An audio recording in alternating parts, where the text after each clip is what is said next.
Hi everyone, I am Neha Singh and I welcome you all in my YouTube channel Math Concepts and Practice. So this is the part 5 of chapter number 1 Knowing Our Numbers. Okay, so last video में हम discuss कर रहे थे what are addition and subtraction. फिर उसके बाद हमने solve किया क्वेश्चन नंबर 1, 2, 3 एंड 4 को, राइट। इस वीडियो में हम कवर करेंगे multiplication and division, question number 5, 6, 7, 8। बाकी के 4 क्वेश्चन हम नेक्स्ट वीडियो में कवर करेंगे। ओके, सो जो क्वेश्चन नंबर 5, 6, 7, 8 है उनमें ये चारों कॉन्सेप्ट्स यूज हो सकते हैं। सो देखते हैं जब हम प्रॉब्लम करेंगे। अभी हम डिस्कस कर लेते हैं थोड़ा सा मल्टीप्लीकेशन, और एक बार फिर से इनके साइंस लिख लेते हैं। This is the plus sign, minus sign use होता है सब्ट्रैक्शन के लिए, मल्टीप्लिकेशन के लिए ये वाला साइन यूज होता है, और डिवीजन के लिए ये वाला sign, right. So let's come to the multiplication. What is multiplication actually? अगर जो लास्ट वीडियो में हमने देखा था जहां हम एडिशन और सब्ट्रैक्शन डिस्कस कर रहे थे, तो वहां पे क्या था, हम लड्डूज को ले रहे थे। एक पार्टी चल रही थी, मामा आपकी फ्रेंड्स के लिए लड्डू लेके आई थी। तो आपके फ्रेंड्स कितने थे? 4 फ्रेंड्स थे। उसी को कंटिन्यू करते हैं। 4 फ्रेंड्स थे, F3 एंड F4। अब मम्मा लड्डू की जगह क्या लेके आई हैं? लड्डू के बाद अब मम्मा लेके आई हैं सैंडविचेस, राइट, सैंडविचेस। अब हर एक ने दो दो सैंडविच, हर फ्रेंड ने दो दो सैंडविच लिए, राइट। हर फ्रेंड ने दो दो सैंडविचेस अपनी प्लेट में रख लिए। आपको बताना है कि मम्मा की प्लेट में कितने सैंडविच थे, मम्मा ने टोटल कितने सैंडविच डिस्ट्रीब्यूट किए। ओके, सो इसमें वही फर्स्ट मेथड तो वही है जो हमने एडिशन में भी डिस्कस किया था, 1 to 1 काउंटिंग करके। 1, 2, 3, 4, 5, 6, 7 एंड 8। तो मम्मा की प्लेट में कितने थे? 8 सैंडविचेस। मेरी बात समझ आई? सो एक मेथड तो ये हुआ कि हमने 1 to 1 काउंटिंग की, राइट। दूसरा मेथड हम एडिशन भी कर सकते हैं। 2 सैंडविच फ्रेंड 1 के, 2 सैंडविच फ्रेंड 2 के, 2 सैंडविच फ्रेंड 3 के, और 2 फ्रेंड 4 के। हम क्या कर सकते हैं? इनको ऐड कर सकते हैं। This is the second method. 2 + 2 4 + 2 6 + 8। यहां भी 8 सैंडविच मिल गए। मेथड डिफरेंट है, रिजल्ट तो सेम ही आएगा। अब एक और थर्ड मेथड आता है, उसमें हम क्या करते हैं कि अगर हमारे पास ये जो नंबर्स हैं ये अगर सेम होते हैं तो हम क्या करते हैं, इस नंबर को कितनी बार ये नंबर्स रिपीट हुए हैं उस नंबर से मल्टीप्लाई करते हैं और रिजल्ट फाइंड आउट करते हैं। लाइक यहाँ पे 4 फ्रेंड्स थे और हर एक को 2 सैंडविचेस मिले। तो अगर हम 4 फ्रेंड्स को 2 सैंडविचेस से मल्टीप्लाई कर दें, यानी कि 4 टाइम्स 2 रिपीट हुआ है यहाँ पे, तो उसके लिए जब हम टोटल निकालते हैं तो हम क्या करते हैं, 4 × 2 which is also equal to 8 sandwiches. Concept clear है? सो मल्टीप्लिकेशन को हम 3 तरीके से समझ सकते हैं कि हमने क्या किया। सबसे पहले यहाँ पे फर्स्ट मेथड में हमने सैंडविचेस को 1 to 1 काउंट करके रिजल्ट फाइंड आउट किया। सेकेंड स्टेप में हमने हर फ्रेंड के सैंडविचेस लिखे और उनको ऐड करके रिजल्ट फाइंड आउट किया। और थर्ड स्टेप में हमने क्या किया कि हमने नंबर ऑफ फ्रेंड्स लिए और उनको एक फ्रेंड ने जितने सैंडविच खाए थे उससे मल्टीप्लाई कर दिया, यानी कि जो 2 सैंडविचेस हैं वो हमने 4 टाइम्स यूज किए हैं। या इस मेथड में हमने क्या किया कि जो नंबर ऑफ फ्रेंड्स थे, 4 नंबर ऑफ फ्रेंड्स थे, उन सबको 2 सैंडविचेस मिले। तो फाइनल आंसर निकालने के लिए कि टोटल कितने सैंडविचेस खाए सबने मिलके, तो हमने क्या किया, 4 को 2 से मल्टीप्लाई कर दिया और हमें फाइनली मिल गया 8 सैंडविचेस। हर फ्रेंड को 2 सैंडविचेस मिले थे, राइट। सो इस तरीके से हम मल्टीप्लिकेशन को समझ सकते हैं। कोई भी नंबर जितने टाइम्स रिपीट होता है उसको उससे मल्टीप्लाई कर दीजिए और आपको रिजल्ट मिल जाएगा। सो मल्टीप्लिकेशन भी एडिशन की तरह, सब्ट्रैक्शन की तरह बहुत ही यूजफुल टूल है। इससे हम मैथ्स की कैलकुलेशन बड़ी इजीली कर सकते हैं। यानी कि आप देख सकते हैं कि 1 to 1 काउंटिंग से एडिशन वाला मेथड इजी था और एडिशन वाले मेथड से मल्टीप्लिकेशन वाला मेथड और भी इजी है, जिसमें हम फर्स्ट स्टेप में ही आंसर कैलकुलेट कर लेते हैं, right. So this was the multiplication. Now come to the division. Division, so what is division actually? Division में हम क्या करते हैं कि जैसे हमारे पास भी मम्मा सैंडविचेस लेके आई हैं, सपोज मम्मा ने लिए 12 सैंडविचेस, 12 सैंडविचेस, राइट। तो हम 12 सैंडविचेस को ड्रॉ कर लेते हैं। एक बार हमने 6 सैंडविचेस ड्रॉ कर लिए, next we are drawing the other 6 sandwiches, so these are the total 12 sandwiches, right. अब ये तो मम्मा की प्लेट है जिसमें वो सर्व करने के लिए लाई है, और एक फ्रेंड ने कितने सैंडविचेस खाए? 2 सैंडविचेस, राइट। फ्रेंड ने कितने खाए? 2 सैंडविचेस, एक फ्रेंड ने। अब हमें ये नहीं पता कि बाद में जो फ्रेंड्स आए थे पार्टी को ज्वाइन करने के लिए, अब टोटल मिला के कितने फ्रेंड्स हो गए वहां पे। हमें फाइंड आउट करना है कि इस टाइम पार्टी में कितने फ्रेंड्स हैं, जिसमें हमें क्या क्या इन्फॉर्मेशन पता है कि एक प्लेट में 12 सैंडविचेस हैं जो मम्मा सर्व कर रही हैं, और एक फ्रेंड ने 2 खाए हैं। तो एक तो मेथड ये है कि हम 2-2 के ग्रुप्स बना ले, यानी कि ये 2 खा लिए एक फ्रेंड ने, ये 2 खा लिए दूसरे फ्रेंड ने, ये 2 खा लिए तीसरे फ्रेंड ने, ये 4th फ्रेंड ने, इस पे आएंगे तो ये 2 शायद 5th फ्रेंड ने, और ये 6th फ्रेंड ने। तो टोटल कितने ग्रुप्स बन गए? 6 ग्रुप्स, राइट। ये जो 6 ग्रुप हैं ये क्या बता रहे हैं कि 6 ग्रुप बेसिकली 6 फ्रेंड्स हैं, जिसमें हर ग्रुप में 2-2 सैंडविचेस हैं, यानी कि हर फ्रेंड ने 2-2 सैंडविचेस खाए हैं। तो टोटल नंबर ऑफ फ्रेंड्स कितने हैं इस टाइम? 6 फ्रेंड्स। तो हमने कैलकुलेट कर लिया। 2 इन्फॉर्मेशन हमारे पास थी कि मम्मा कितने सैंडविचेस सर्व कर रही है और उस एक फ्रेंड कितने सैंडविच खा रहा है, राइट।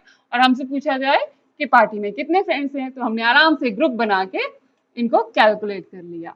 यही काम हम डिवीजन में करते हैं और इजीली कर लेते हैं, क्योंकि अगर यही सैंडविचेस ज्यादा होते, फ्रेंड्स ज्यादा होते, तो इस तरीके से ग्रुप बनाना डिफिकल्ट होता। तो हम सिंपली क्या करते हैं कि जो टोटल नंबर ऑफ सैंडविचेस हैं उनको एक फ्रेंड ने जो सैंडविच खाए हैं 2 सैंडविचेस, उससे डिवाइड कर देंगे। तो हमें रिजल्ट क्या मिलेगा? हमें टेबल्स आती हैं, 2 6 12, तो टोटल कितने मिल गए हमें? 6 फ्रेंड्स। सो जो डिवीजन का बेसिक कॉन्सेप्ट है वो यही है कि हम ये जो नंबर है 12, इसको जब 2 से डिवाइड करते हैं तो जो रिजल्ट निकलता है, तीनों का क्या मतलब है? 12 तो टोटल नंबर है वहां पे, जिसमें हम 2-2 के ग्रुप्स बना रहे हैं। 12 में 2-2 के ग्रुप्स बनाएंगे तो कितने ग्रुप्स बनेंगे? 6 ग्रुप्स। Okay, clear? तो आई होप डिवीजन समझ आया होगा।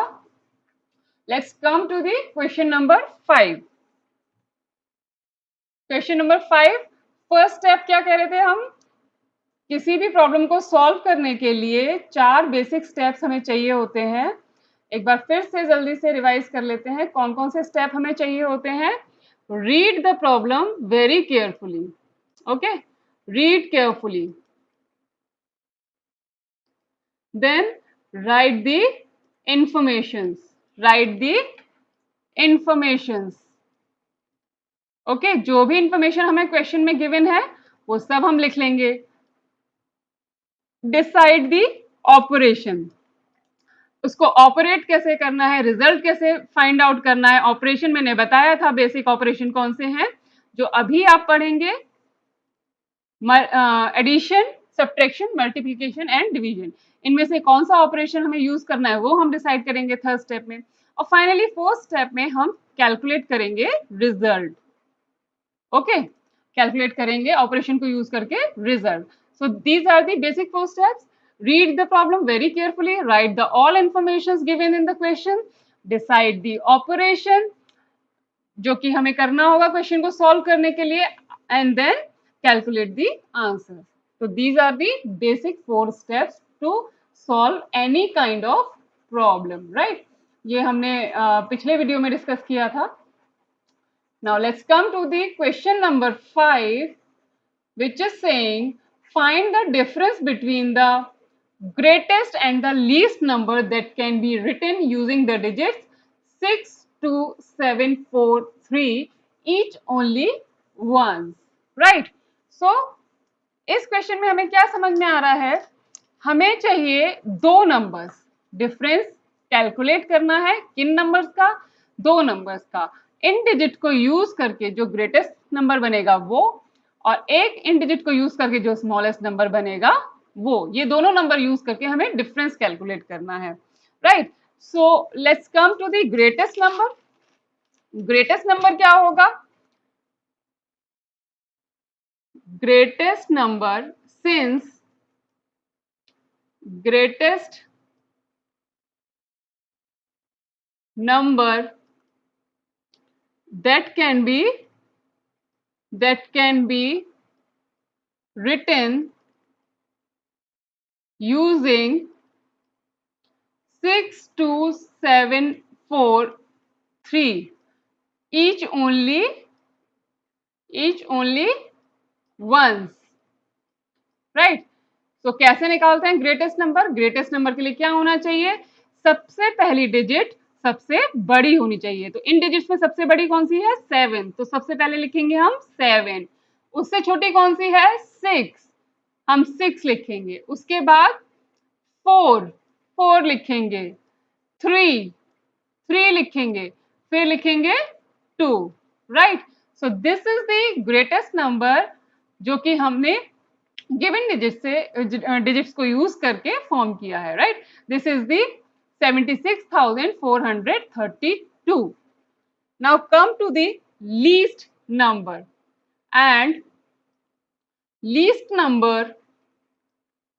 and least number that can be written using 6, 2, 7, 4, 3 each only once will be. अब क्या करेंगे? लीस्ट नंबर लिखने के लिए हम क्या करते हैं? सबसे पहले सबसे छोटी डिजिट लिखते हैं, that would be 2. देन उससे बड़ी डिजिट जो कि होगी 3, फिर उससे बड़ी डिजिट 4, फिर उससे बड़ी digit 6 and then 7. This is the least number formed by digits 6, 2, 7, 4, 3 each only once. This is the 23,467. Therefore, अब हमें दोनों नंबर मिल गए. अब हम आराम से इनका डिफरेंस निकाल सकते हैं. So difference between greater and least. Okay, so calculate कर लेते हैं. तो अभी तक हमने कितने स्टेप फॉलो कर लिए? हमने फॉलो किए इसमें 3 स्टेप. अभी हमने क्वेश्चन को अच्छे से रीड किया, इंफॉर्मेशंस लिखी हमने सारी, फिर हमने ऑपरेशन डिसाइड किया, difference means subtraction. Now come to the fourth step, final step, जिसमें हम सब्ट्रैक्ट करेंगे. सो ग्रेटेस्ट नंबर में से हम लीस्ट नंबर को सब्ट्रैक्ट करेंगे, राइट? सिंपल. इसमें क्या करेंगे? 2 में से 7 माइनस नहीं होगा, इसलिए 2 जाएगा कहाँ? 3 के पास. इसको बना देगा 2, ये बन जाएगा 12. सो 12 माइनस 7 इज 5. 2 में से 6 माइनस नहीं होगा, इसलिए ये 2 जाएगा 4 के पास, इसको बनाएगा 3 और ये बन जाएगा 12. 12 माइनस 6 इज 6. 3 में से भी 4 माइनस नहीं होगा, 3 जाएगा 6 के पास, इसको बनाएगा 5. 3 बन जाएगा 13. 13 minus 4 is 9. 5 minus 3 is 2. 7 minus 2 is 5. So this is the difference between the greatest and least number formed by the digits 6, 2, 7, 4, 3 each only once. So answer will be 52,965. So this was the question number 5. Now let's come to the question number 6, which is saying a machine on an average manufactures 2,825 screws a day. How many screws did it produce in the month of January 2006? Right? So first step complete है. हमने question को read कर लिया है. Okay, now come to the second part. Write the information. Since a machine manufactures a machine manufactures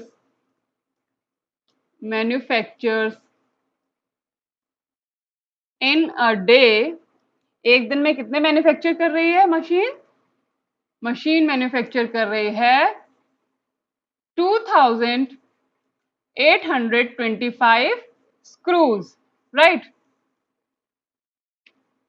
second step में क्या लिखेंगे हमें कितने टाइम में, मंथ ऑफ जनवरी 2006 में हमें पता लगाना है कि कितने स्क्रूज प्रोड्यूस हुए। ओके, सो जनवरी में कितने डेज होते हैं 31, तो हम लिखेंगे number of days in January. Okay, कितने होते हैं 31, राइट। सो दो चीजें हमें पता चली क्वेश्चन से कि मशीन एक दिन में कितने स्क्रू बनाती है और कौन से मंथ में बना रही है जनवरी में हमें पता है कि 31 डेज होते हैं। तो हमने क्या किया कि क्वेश्चन को रीड किया पहले, फिर इंफॉर्मेशन लिखी।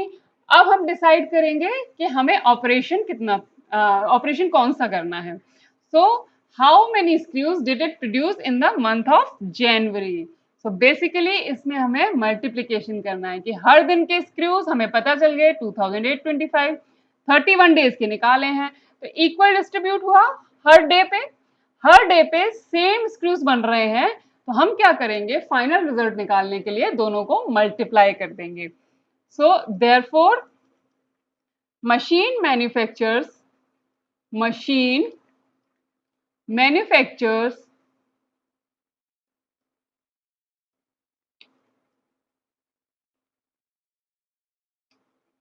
screws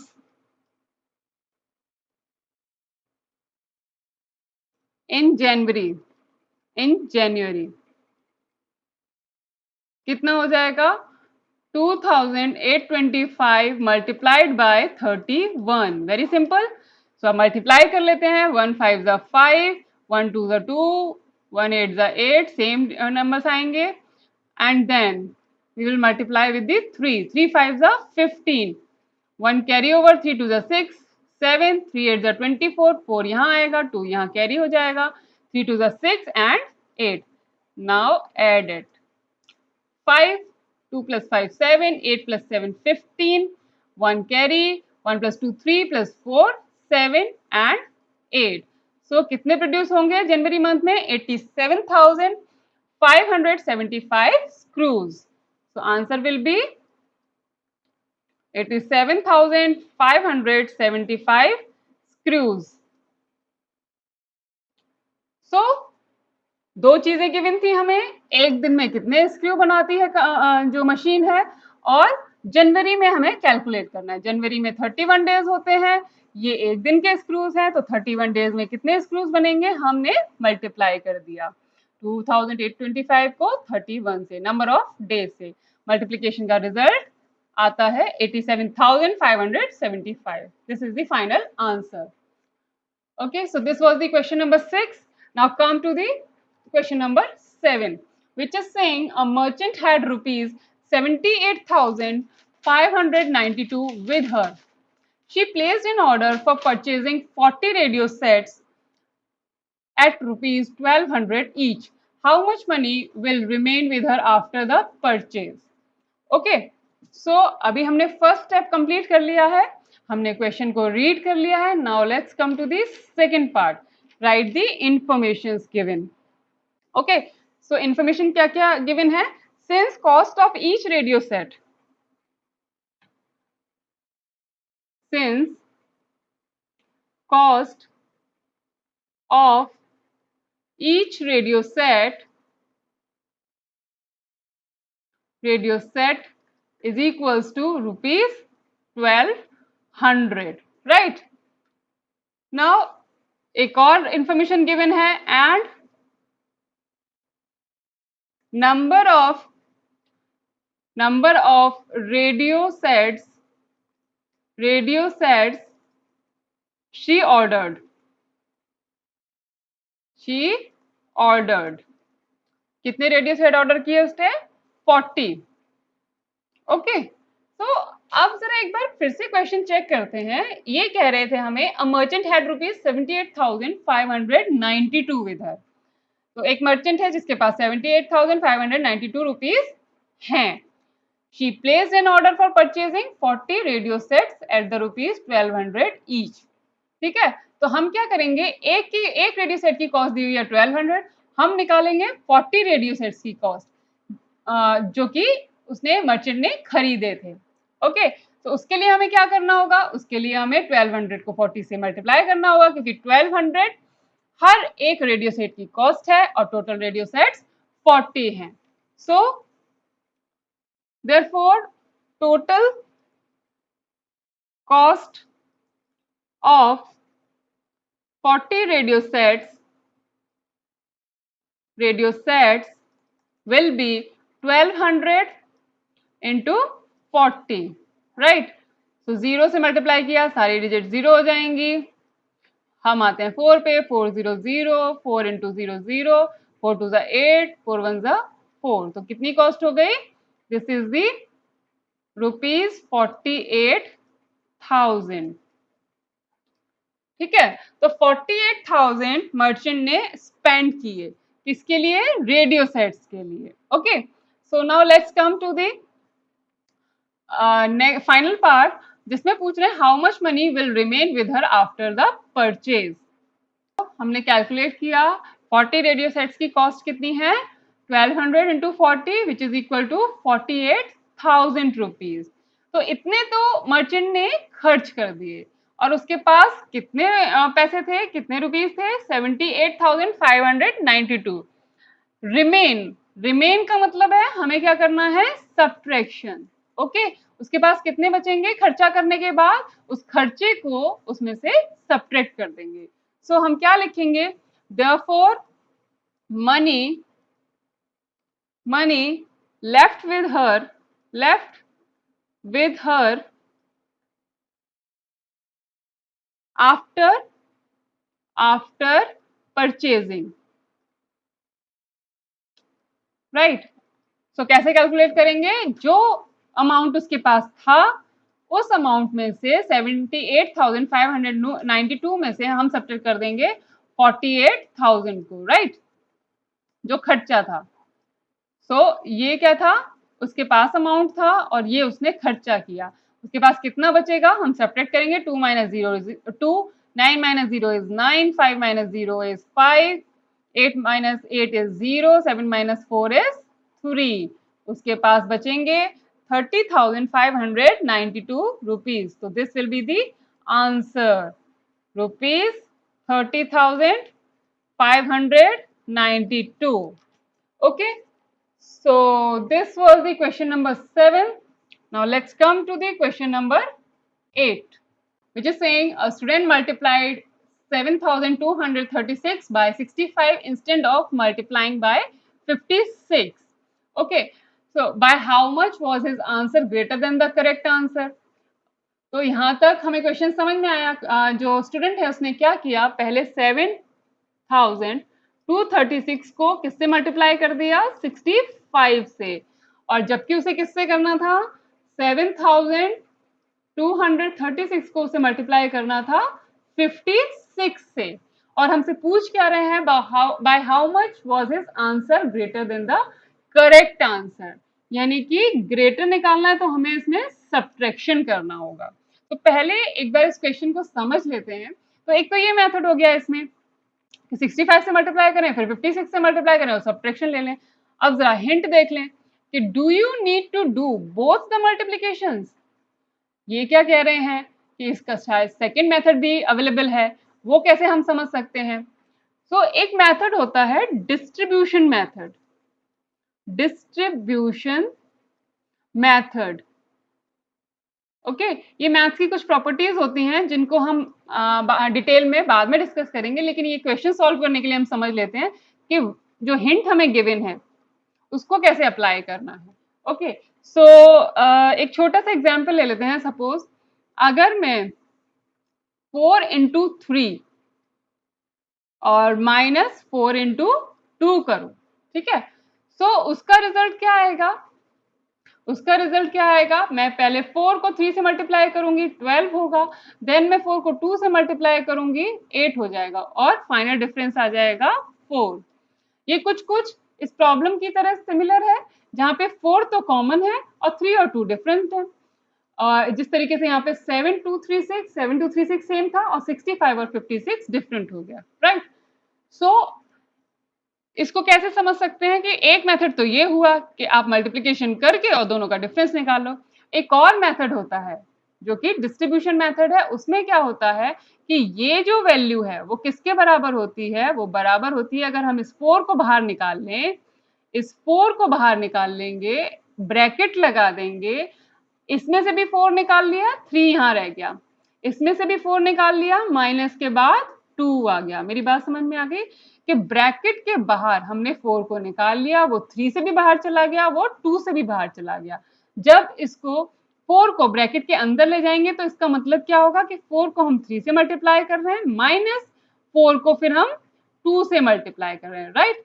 सो ये दोनों की वैल्यूज एक बार चेक करते हैं। तो फर्स्ट मेथड में इसकी वैल्यू आई थी 4 और इसको जब कैलकुलेट करेंगे तो वैल्यू क्या आएगी? 4 और 3 minus 2 is 1 which is also equal to 4।